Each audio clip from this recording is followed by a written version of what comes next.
Hey, it's Craig Hemingway again, Communications Manager for the City of Moose Jaw, and welcome to another edition of the Notorious Jawcast, our Public Works Week edition. Public Works Week, May 17th to 23rd, and we're trying to show you everything it is that our public works crews do across the city, looking after everything from streets and roads to solid waste to bridges, water and wastewater, transit, parks, green spaces, facilities. That is public works. And the theme this year is the rhythm of public works. And so when we've done these, we've tried to find songs that match up with the particular subject matter we're going to be discussing. Today, it's tough sometimes finding popular songs that match up with some of these subjects. Today, this is the closest song we could find.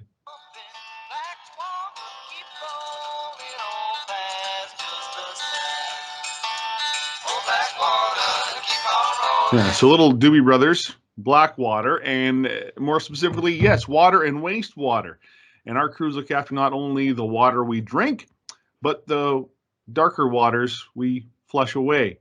And to tell us all about it is going to be Jason Casemore, Utility Supervisor for Water and Wastewater with the City of Moose Jaw. Let's go find him at a key location in the city right now. Well, here we are. It is Public Works Week, and one of the facets of Public Works is water and wastewater. And our utility supervisor for water and wastewater for the City of Moose Jaw is Jason Casemore. He joins us now from a remote location in Northeast Moose Jaw. Jason, how are you? Good. How are you, Fred? I'm good. So, Jason, you're at our Northeast Reservoir, which we'll find just across from the Wigmore Hospital. First off, explain for anybody watching the Northeast Reservoir, explain its purpose for our water system. Yeah, so the Northeast Reservoir, it supplies water to the northern parts of the city, mostly north of Thatcher. Like you said, it supplies water to the Wigmore Hospital, so it's a key part of our infrastructure. And of course, we just had a major electrical upgrade there not that long ago. What took place?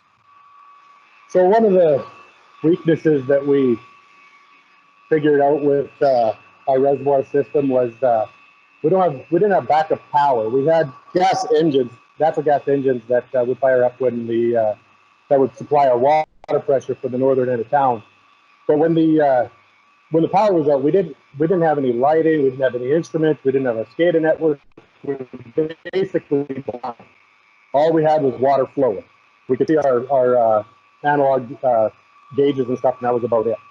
So because the Wigmore Hospital is up there, it was an important piece that we thought we would need some backup generation power so that we had the ability to supply power to the entire pump house and chlorinate the water and be able to view it remotely still if we weren't on site. So yeah, so we decided that we were going to install a generator. And then from there, while we were in the process of, getting the generator package done and whatnot, we came across there was some other electrical upgrades. We had a motor control fail in our MCC panel, and we found out that the system was so dated that it was hard to find parts and source parts for it. So we decided to upgrade the entire motor control system as well.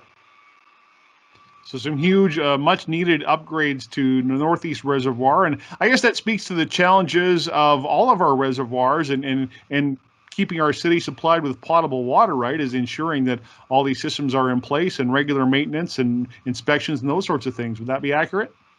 Yeah, that's right. So we're constantly, every day we go through our systems, we do our inspections, we do our testing, we monitor our system to make sure that we're supplying safe potable water to our customers.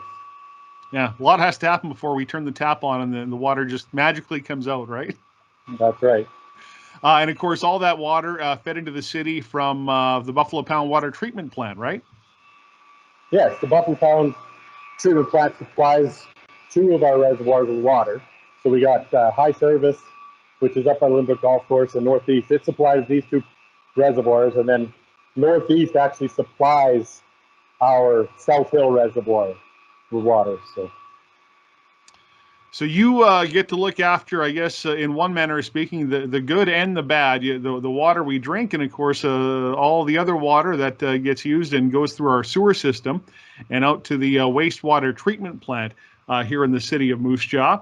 And to that end, Jason, we did ask some of the school divisions if they had any kids that wanted to ask any questions about anything we do with Public Works here in the city of Moose Jaw. And of course, those kids are off. They're learning at home, those sorts of things. We did have one video come in from a young fella. His name is Ryan Doney. Ryan, take it away with your question for Jason. Where does all the poop go that I flushed down the toilet? All right, Jason, there you heard it. Ryan's question, where does all the poop go? Hi, Ryan. So to answer your question, when you flush your toilet, the sewage goes down your piping in your house out into the street. In the streets, there is an underground piping network, and it's mostly gravity fed. There is some lift stations, but it's mostly gravity fed, and it all goes into one local lift station, our main Casemore lift station. From there, we pump it out to our wastewater treatment plant where we treat the sewage.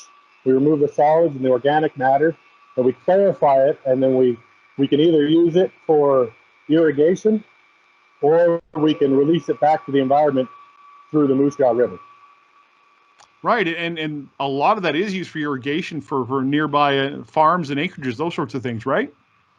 That's right. Yeah, we got I believe about 30 pivots south of town that use it for their farm irrigation.